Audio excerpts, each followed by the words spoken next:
Hello students, आपने अब तक के सारे रिलेशंस पढ़ लिए हैं। अब आपकी एक्सरसाइज 1.1 का फर्स्ट क्वेश्चन यहाँ पे लिखा हुआ है। अब आप लोग सोचेंगे ये स्वतुल्य क्या है, सममित क्या है और संक्रामक क्या है। अब एक चीज बता देती हूँ, क्योंकि मैंने रिफ्लेक्सिव, ट्रांजिटिव और सिमेट्रिक करके पढ़ाया था आपको। स्वतुल्य होता है आपका रिफ्लेक्सिव, संक्रमक होता है तुम्हारा ट्रांजिटिव और सममित होता है आपका सिमेट्रिक। मैंने इंग्लिश में इसलिए पढ़ाया था क्योंकि हमें रिफ्लेक्सिव इमेज पता है, सिमेट्रिक यानी कि समान पता है, कुछ चीजें हैं, लेकिन आपका क्या हो गया कि आपने सममित, संक्रामक सब आराम से पढ़ लिया। अब हम स्टार्ट कहाँ से करेंगे कि आपको कोई सेट दिया हुआ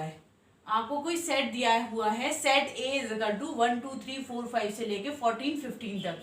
लेकिन आपको रिलेशन भी दिया हुआ है कि x, y such that 3x - y is equal to 0। यानी अब आप सोच रहे होंगे x, y, जिसने मेरी पहले वाली वीडियोस नहीं देखी हैं वो सबसे पहले वाली वीडियोस जरूर देख ले, क्योंकि मैं ट्रांजिटिव, सिमेट्रिक और रिफ्लेक्सिव लेके चलूंगी तो आपको कुछ भी समझ नहीं आएगा। ठीक है, अब आगे बढ़ती हूँ। आपसे कहा क्या है, आपको कोई रिलेशन दे रखा है x, y और 3x - y is equal to 0। अब आप लोग सोच रहे होंगे क्या हम इनका इतना बड़ा कार्टेशियन प्रोडक्ट निकालेंगे? तो नहीं निकालेंगे हम इनका कार्टेशियन प्रोडक्ट, क्योंकि इतने बड़े का हमें कार्टेशियन प्रोडक्ट नहीं निकालना है। ठीक है, अब हमारे पास एक रिलेशन दे रखा है 3x - y is equal to 0। इसे पकड़ेंगे, जो हमें रिलेशन दे रखा है 3x - y is equal to 0, यानी इससे हमें क्या पता चला, 3x is equal to y। यही तो पता चला कि 3x बराबर y, यानी कि y की वैल्यू कितनी है, 3x है। कितनी है y की वैल्यू, 3x है। अब अगर हमें इनके ऑर्डर्ड पेयर बनाने हैं तो क्या क्या होंगे, अगर हम x इज इक्वल टू 1 रखें तो y की वैल्यू कितनी हो जाएगी, x इज इक्वल टू, अगर हम 1 रखेंगे तो y की वैल्यू कितनी हो जाएगी, 3। ठीक है, 2 रखेंगे x की वैल्यू तो y की वैल्यू कितनी हो जाएगी, 6। 3 रखेंगे तो वैल्यू कितनी हो जाएगी, 9। 4 रखेंगे तो 12। 5 रखेंगे तो 15। अब रुक जाना है यहाँ पे, आपको सेट कहाँ तक दिया हुआ है, 14 तक। लिखा कहाँ तक है आपने, 15 तक, यानी कि ये नहीं होगा। इतना समझ में आया? हमारे पेयर्स बनने से भी बच गए। ऑर्डर पेयर हमें इतने सारे नहीं बनाने पड़े, वरना बनते आपके 256 पेयर्स बनते, 196 पेयर्स बनते, क्योंकि 14 इसके और 14 वाई वाले पेयर के लिखते तो 14 × 14 कितना होता है, 196 आपके ऑर्डर पेयर बनते। लेकिन हमें क्या कंडीशन दे रखी है, 3x जो रिलेशन दे रखा है, हमें उस रिलेशन से निकाला कि 3x - y is equal to 0, 3x is equal to y और y is equal to 3x। अब 1, 3, 2, 6, 3, 9 और 4, 12। इतना समझ में आया? अब इसके आगे अब हमें क्या बताना है कि इनमें ये बताना है कि ये रिफ्लेक्सिव है, ट्रांजिटिव है, मतलब समतुल्य है, समतुल्य है और संक्रामक है। लेकिन आप हमेशा रिफ्लेक्सिव भी लिखा हुआ है तो कभी भी आपके मार्क्स नहीं कटेंगे। अब रिफ्लेक्सिव का क्या बताया था मैंने, रिफ्लेक्सिव के लिए क्या होना चाहिए, जैसी आपकी इमेज यहाँ है वैसी ही सेम इमेज होनी चाहिए, जैसी वाली इमेज है वैसे ही वाली इमेज होनी चाहिए। तो रिफ्लेक्सिव क्या है, 1 की 3 नहीं, अगर 1 1 2 2 3 3 4 4 होता तो हम कहते कि हाँ ये रिफ्लेक्सिव है, बट ये रिफ्लेक्सिव नहीं है, मतलब R इज नॉट रिफ्लेक्सिव। क्यों नहीं है, क्योंकि 1 is not belongs to R, ना 2, 2, मतलब अगर हम लिखना चाहें तो 2, 2, 3, 3, हमने केवल एक लिख के बता दिया कि हाँ हमारे पास, क्योंकि मैंने रिफ्लेक्सिव में एक चीज बताई थी आपको कि आपके पास जितना भी रिलेशन दे रखा है उनके प्रोडक्ट्स आने चाहिए, तो आपके पास उनके प्रोडक्ट्स तो आ ही गए, उनके रिफ्लेक्सिव नहीं आए। ठीक है, अब हम चेक करेंगे ट्रांजिटिव। यहां चेक करते हैं ट्रांजिटिव से पहले क्या पूछा उसने,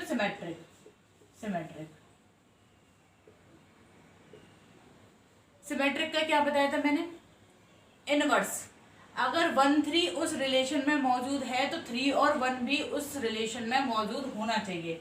1 3, क्या 3 1 आपको यहाँ दिख रहा है, नहीं दिख रहा, यानी कि R इज नॉट सिमेट्रिक। क्यों, 3, 1 is not belongs to R।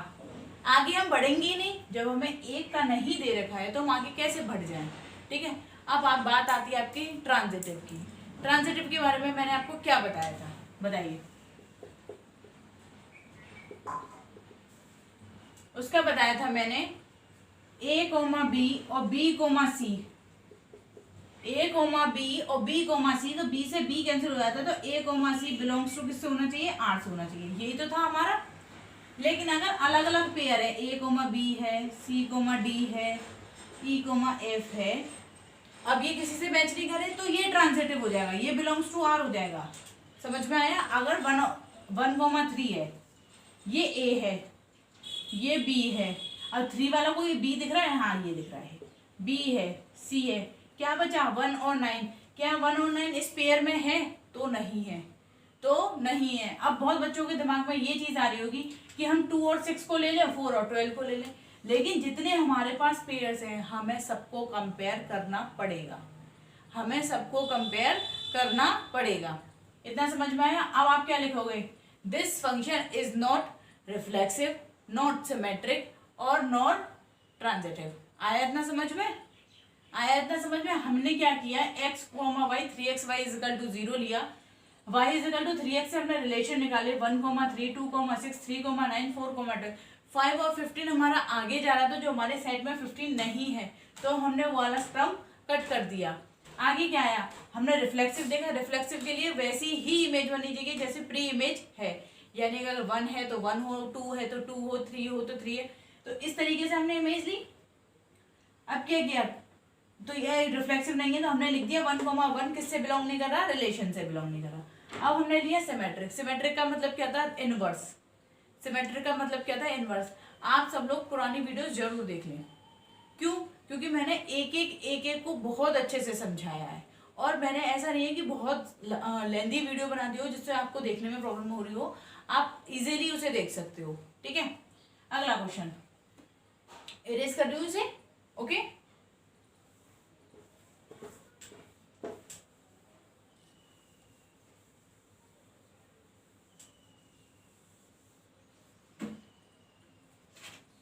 आपका सेकंड क्वेश्चन है, ए सेट ए दे रखा है, नहीं रिलेशन दे रखा है आपको, रिलेशन दे रखा है क्या,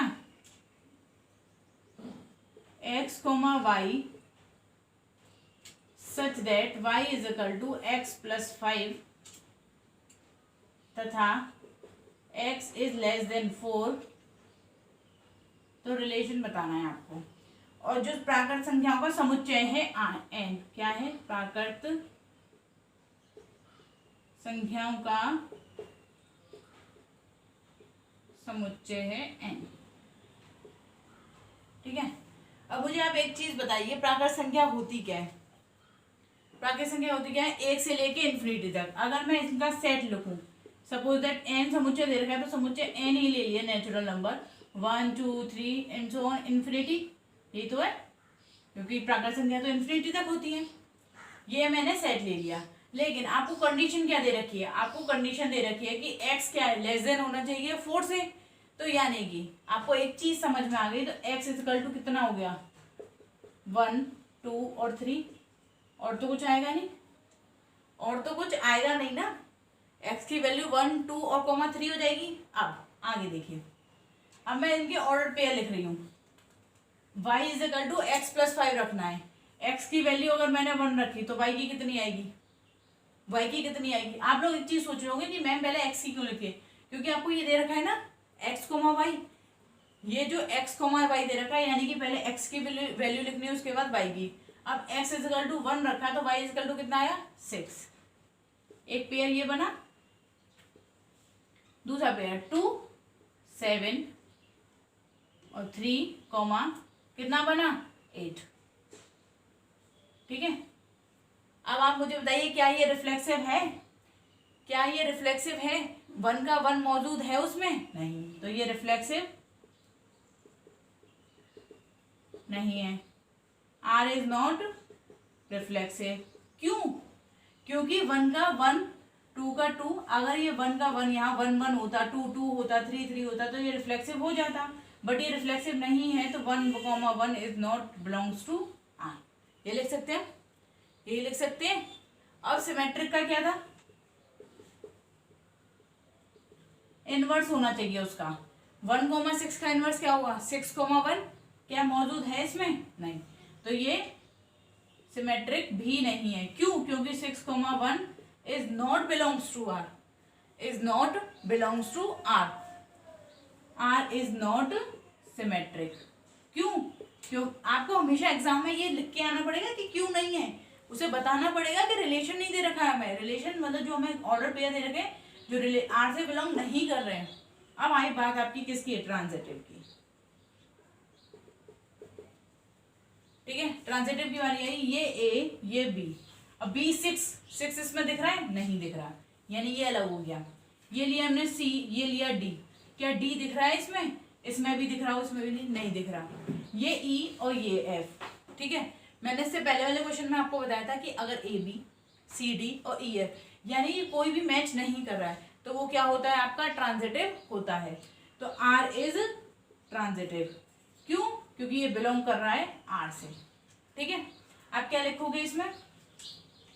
आप लिखोगे कि R is sorry set N is not reflexive, not symmetric, but it is transitive. आया इतना समझ में? आपका सेकंड क्वेश्चन समझ आया? अब थर्ड क्वेश्चन क्या कह रहा है? इरेज कर रही हूं, कर दूं?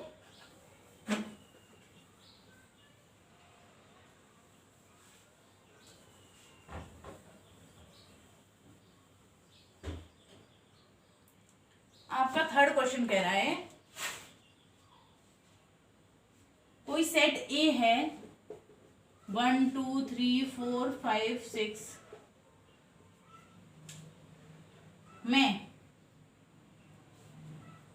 आर इजकल टू क्या दे रखा है? एक्स कोमा वाई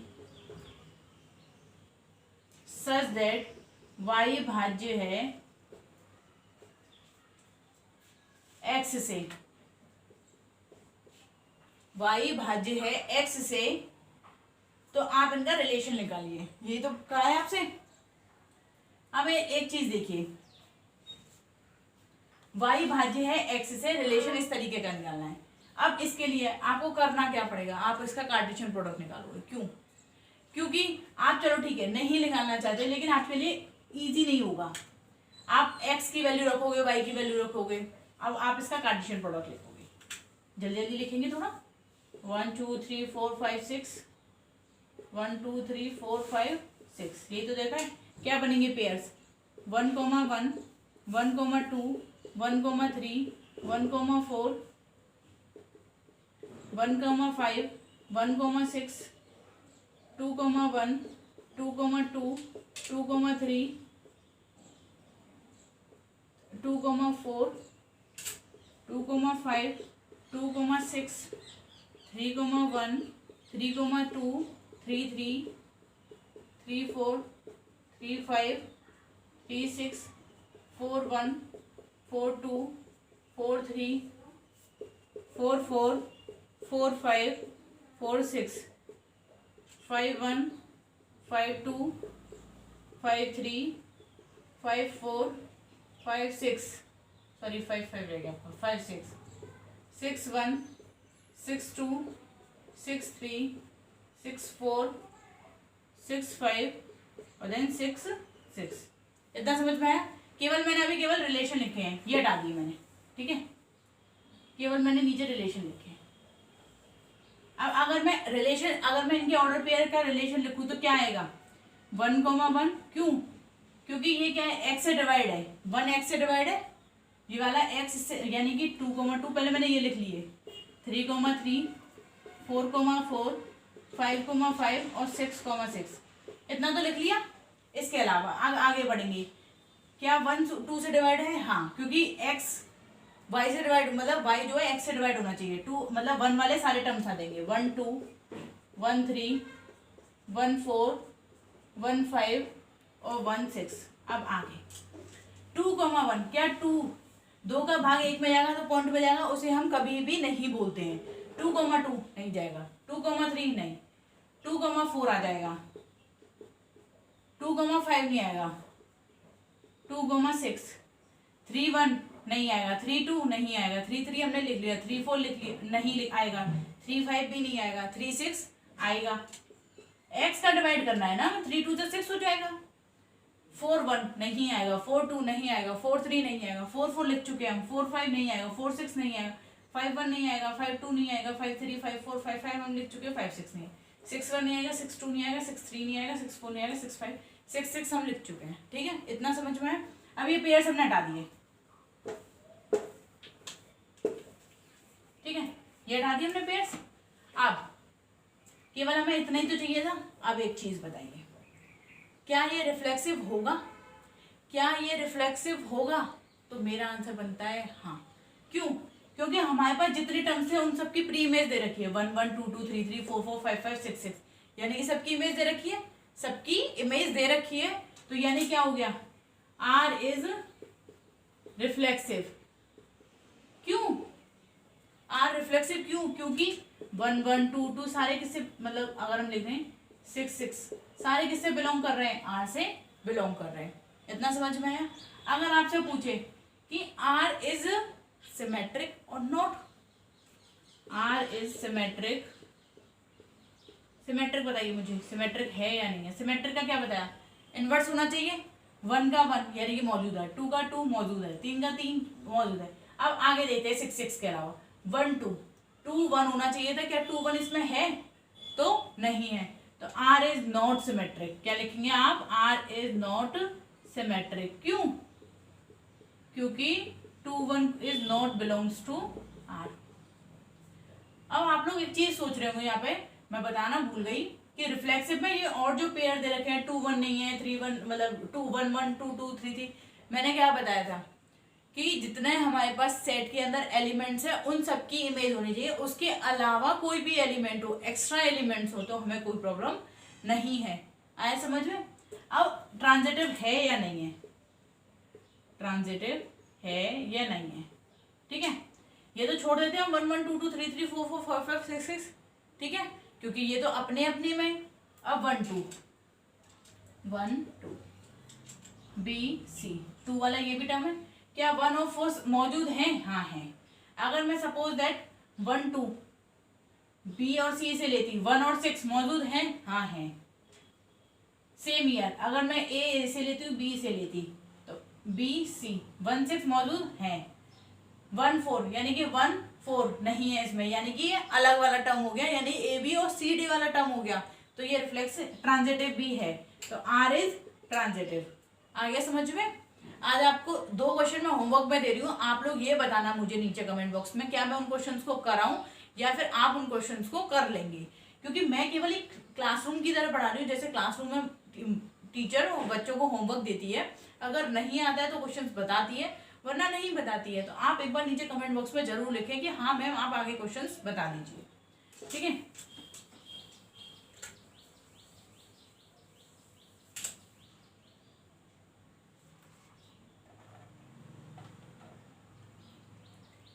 आपका दे रखा है कि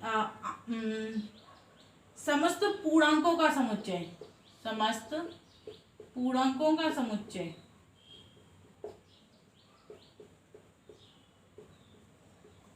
क्या दे रखा है? Z, ठीक है।